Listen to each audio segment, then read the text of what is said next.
I think this one is going to be a tricky one. What do you guys think is the most pivotal or impactful death in anime history? Just like this person's death has led to boom, boom, boom. I kind of want to go for it just to Go get ahead. out the Just way. go. It might not be the most pivotal, but it was pretty big. Like it might be top 5. Um, Askeladd from Vinland Saga. That's a good Like one. I wasn't even thinking that Okay. route. Oh, that's so good. I You feel know like what's crazy? I was that's thinking of self-explanatory. I'm not gonna lie. No. Go ahead. Go ahead. Make your case. I want to ask you something. Go ahead. I feel like because it's like you basically become his father figure. Mm-hmm. Not only his father figure, but his reason for living. Like he only lives to kill you, and you go like he's going through. He basically raised him like the whole time, like from a kid to what late teen, and then up to the point he he's just so logical and smart where he understands that he won't get his revenge, and revenge isn't the answer. So it's like his throughout Askeladd and Thorfinn's like relationship, Askeladd is always teaching him something. Mm-hmm. Even in his death, he's teaching him. So even after his death, like Thorfinn, he spends years grieving, and then incorporating those lessons Askeladd taught him years later. Like, granted, his foundation was his father about the no weapons fist fight. Like years later, but Askeladd was the one who kind of he molded him. He like everything Thorfinn is because of Askeladd. So let me ask you this: is Askeladd's death bigger than Thor's death? Right, because he's Yeah, only here to be molded because Thor's died and sent him on that war path and that rage to go continuously chase Askeladd because of Thor's death. yeah, Now, but because that's he's there, Askeladd can mold him and teach him what he's teaching him and use him as his pawn, right? Where he continues to challenge him and lose and lose. But without the death of Thor's, that never happens. So is Askeladd's death more pivotal than Thor's death? I don't think so. yes. No, I would say yes, just because we didn't see enough of Thor's influence on Thorfinn. Like we saw, We like seen it the whole season. nah, but we saw more of Askeladd. Like we saw, like that was just on some like we see Thor's influence post time skip. Like So, after the time skip, we wait, let me go, Mo. I'm gonna let you Go go. ahead, go I ahead. think you're answering the question of who is Thorfinn more of a son to than whose death is more impactful. That's what I'm gonna say. But go ahead, Mo. nah, because I think Askeladd's death was more impactful just because his whole basis of living was revenge, and he didn't get that. Instead, like So I'm gonna stop you right there. So let's stay here, right? The reason you're saying he didn't get that, right? Revenge. Where did the revenge stem from? yeah, from killing Thor's. Right. So it always goes back to Thor. That started the journey. I'm not saying Askeladd didn't have a big influence on him, but what I'm saying is the reason as to why Thor, like the main character, he's on this vengeful path is because of the death of his father. Right? Yes, along the way, Askeladd is teaching him, but that motivation is still in the back of his mind. Them dreams he's having is because of his father. Now, when Askeladd dies, right now we got to talk about the impact of death. Is when he goes to the farm and Yes. he's like he has no motivation. You got to talk. The impact of Askeladd's death is in season 2, but the impact of Thor's death is in season 1. And then we got to see what was more transformative or what was the biggest impact from there. So what impact was more transformative? Was it season 1 or was it season 2? In your case, you're arguing season 2. Yeah, just because I read the manga, and I don't want to spoil you anything. Okay.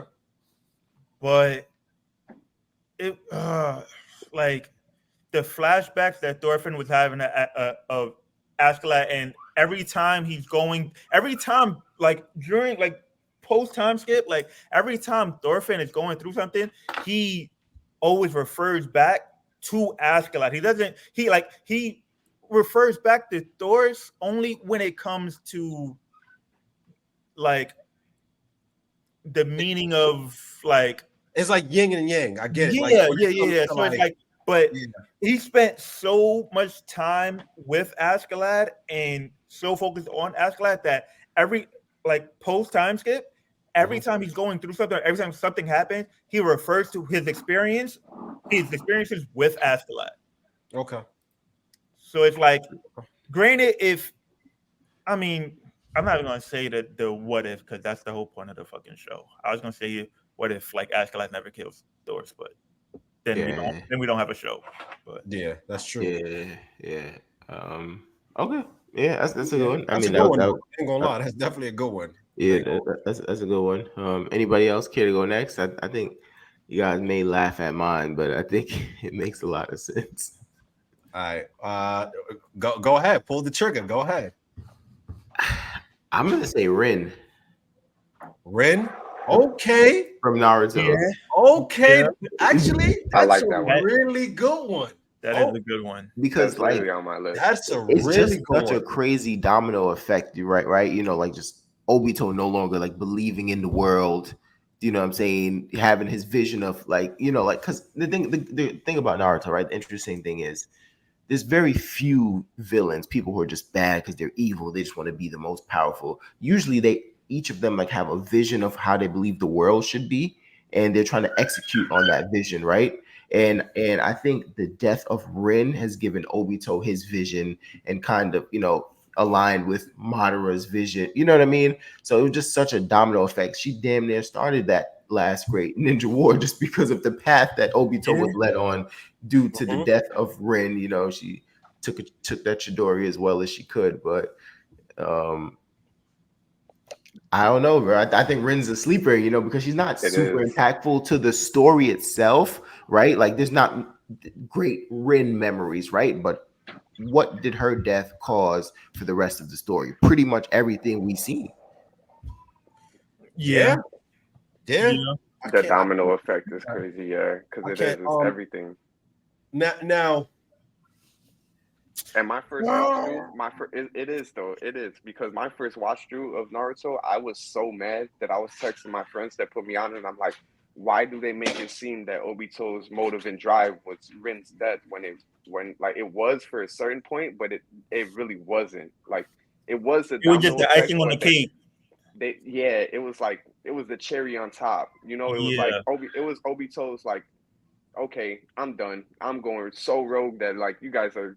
It's gonna be insane. Like he went on a crazy mission. He was 3 different people at once. Yeah, but sometimes the icing on the cake, right, is what takes you over the top, right? You know what I'm saying? Like the water may be full, but what causes it to run over, and then whatever else happens from there, you know what I'm saying? And I do think that's what really pushed it. Now let me just to kind of because I do think, but just to play devil's advocate, to play on Smoke's point, because at some point, you know, even Kakashi questions Obito like, yo, you know, Madara kind of like manipulated the whole situation. And he knew. So would you say that initially that impact was there, but along the way it was actually the seeds being sown before Rin's death? Would you say the impact wasn't necessarily Rin's death? She was just a pivotal piece in that moment, but it wasn't that led to the series going on, like with Madara and his impact on Obito? But the thing is, I think she was the piece, right? I think she was what's the saying? The straw that broke the camel's back, right? Like, yeah, there's so many other things, but this straw right here broke the camel's back. Now the camel can know whatever, you know, think about whatever a camel needs to do. I don't know, and I don't care. But I'm just saying, you know, her death is the one. Like, there's other things, right? But her death put it over the top, and then I think made him even more willing to be manipulated and carry out those tasks and do whatever, you know, everything else that we saw later on in the story. Okay. All right. I mean, you don't think it still gets to that point without Rin's death? I'm Oh, not. I'm not I sure. wouldn't say without I'm Ren not death because sure. Ren had to die, but Maybe if her Kakashi dying died or that something, I way. don't know, but it had to be something that something close that someone close to him that really just sent him down that path. Okay.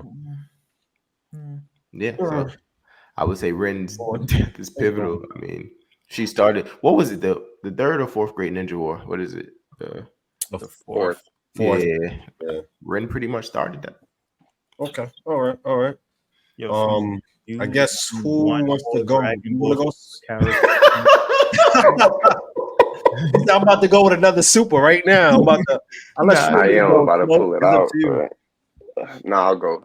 My person is gonna be Erwin Smith from Attack Yeah, on Titan. that's a good one.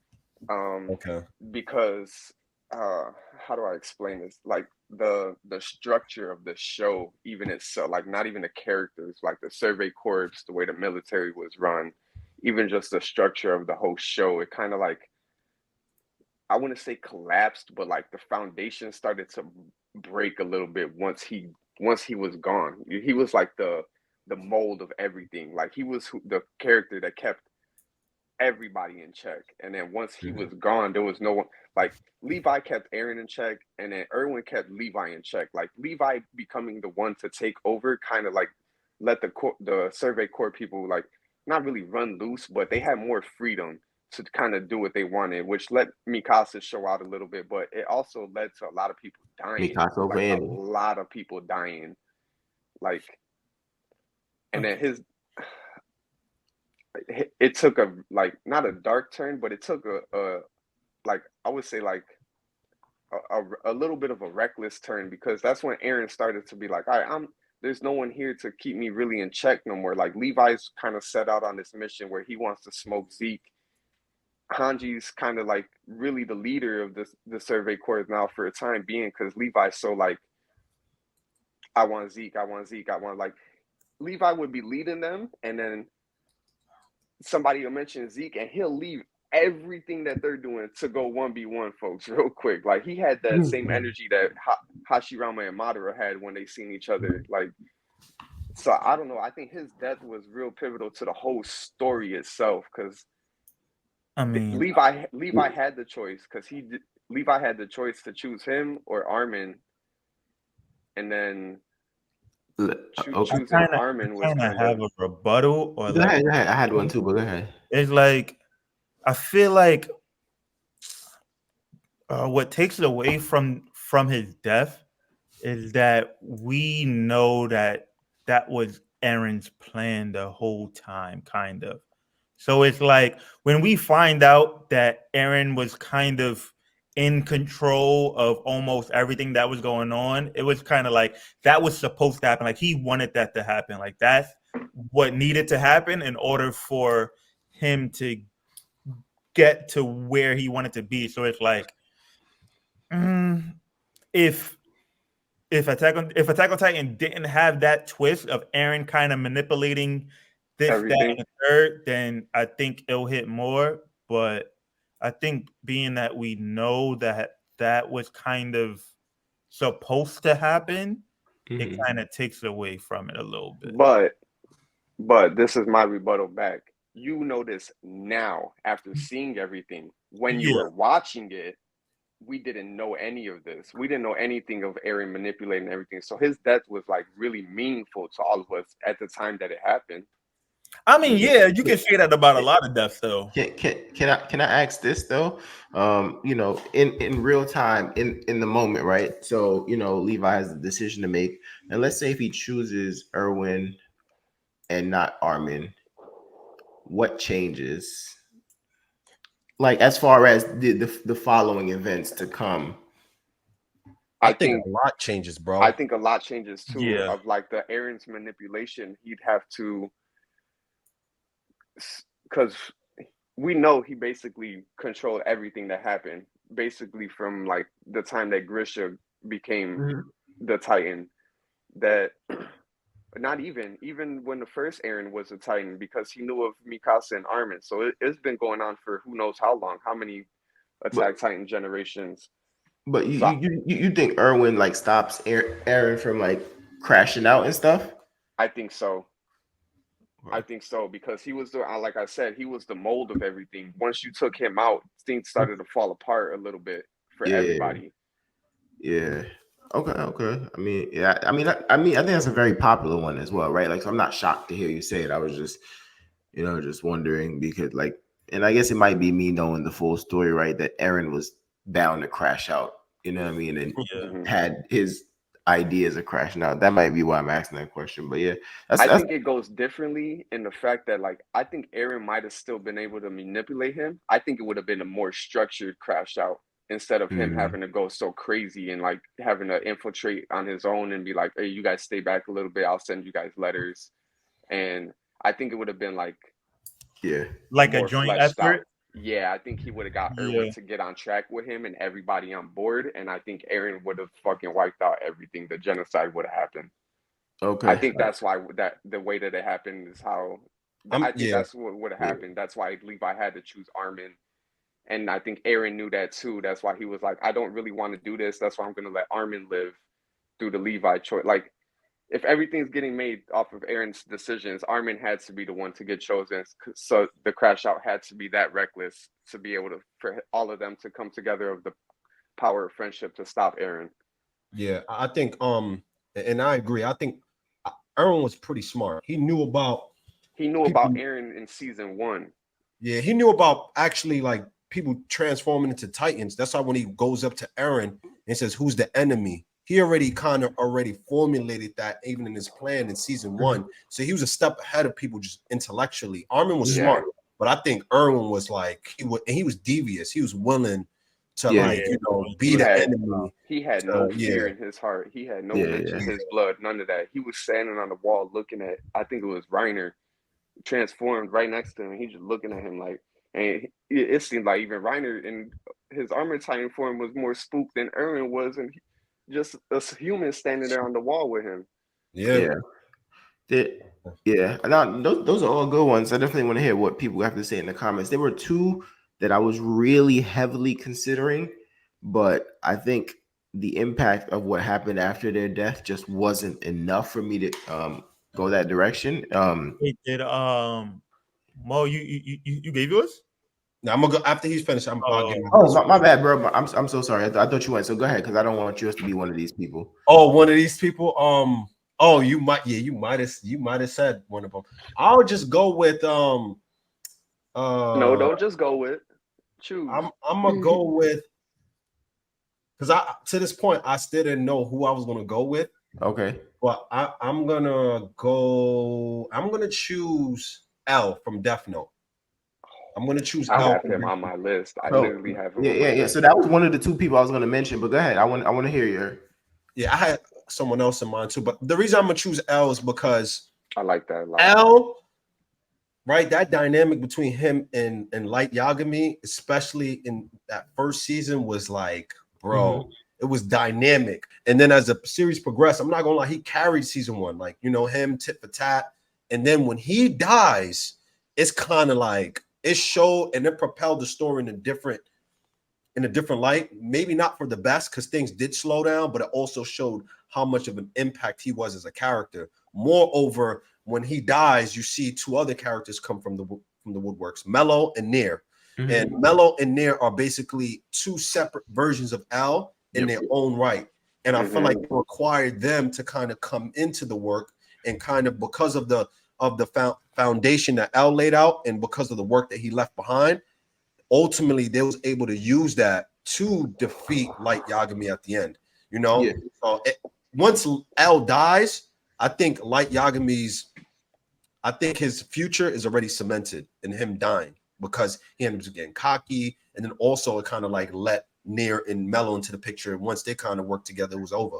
So yeah, I think the one thing that prevented me from picking L was Light not winning. I think if Light won, like if Mello and Nier came in and then they couldn't figure it out and Light wins, and I was saying like and I don't really like Mello and Nier because, like you said, they're just like carbon copies, right? You know what I mean? Nier was closer to L than Mello was.